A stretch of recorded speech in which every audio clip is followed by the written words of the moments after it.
અબ્દુલ કલામ એવોર્ડથી સન્માનિત ડોક્ટર સલીમભાઈ વોરાએ ભરૂચ બ્લાઇન્ડ એન્ડ ડિસેબલ સેન્ટરની મુલાકાત લીધી. પીએચડી હિન્દી વિષયમાં સંસ્કાર એવોર્ડ મેળવેલ અને 2003 ડોક્ટર અબ્દુલ કલામ એવોર્ડથી સન્માનિત અને ની સહાય માનવ કલ્યાણ સંઘ વડોદરાના પ્રજ્ઞાચક્ષુ ડોક્ટર સલીમભાઈ વોરાએ વર્લ્ડ હ્યુમન કેર ફાઉન્ડેશન સંચાલિત ભરૂચ બ્લાઇન્ડ એન્ડ ડિસેબલ સેન્ટરની મુલાકાત લીધી હતી.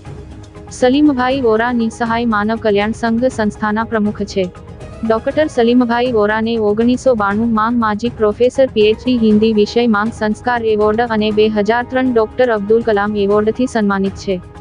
વડોદરા સ્થિત નિસહાય માનવ કલ્યાણ સંઘમાં છેલ્લા 20 વર્ષથી ડોક્ટર સલીમભાઈ વોરા અંધજનના બાળકોને નિઃશુલ્ક શિક્ષણની ફી માં મદદ કરી અને બુક્સ અને અનાજ વિતરણ કરે છે, જેઓ ભરૂચના અયામન પાર્ક પાસે આવેલી વર્લ્ડ હ્યુમન કેર ફાઉન્ડેશન સંચાલિત ભરૂચ બ્લાઇન્ડ એન્ડ ડિસેબલ સેન્ટરની મુલાકાત લીધી હતી.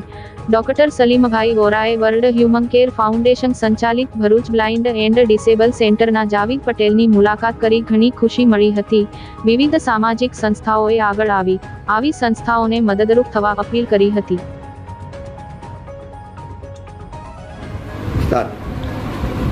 હું ડોક્ટર સલીમ વોરા, પ્રમુખ નિસહાય માનવ કલ્યાણ સંઘ વડોદરા. અમારી પ્રવૃત્તિ અન્ન વિતરણ તથા નિઃશુલ્ક બાળકોને ભણાવવાનો, ઉપરાંત સાંસ્કૃતિક કાર્યક્રમો, ધાર્મિક કાર્યક્રમો અને ખાસ જે બાળકો અનાથ છે એ લોકોને ભણાવવાનું. આજ રોજ અમે શ્રી જાવેદભાઈ પટેલને અભિનંદન આપવા આવ્યા છે.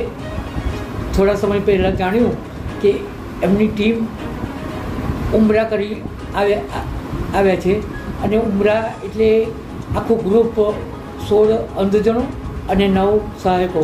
ખૂબ ગૌરવપૂર્વક અમે એમને અભિનંદન આપીએ છીએ, શુભેચ્છાઓ પાઠવીએ છીએ. એમનું જે શૈક્ષણિક કામ જોયું ખૂબ આનંદ આપે અને ગૌરવ આપે.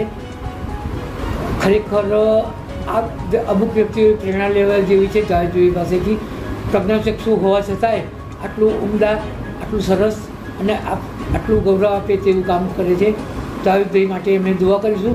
ટૂંક સમયમાં જ અમે જાવેદભાઈ સાથે સંયુક્ત રીતે અજમેર જવાનું નક્કી કર્યું છે. ઈદ પછી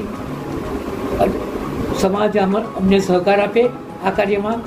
જાવેદભાઈનો પોતે નંબર આપશે અને મારો નંબર છે 9904 72 07 62. 9904 72 07 62. જાવેદભાઈ, આપનો નંબર 57 232 50 136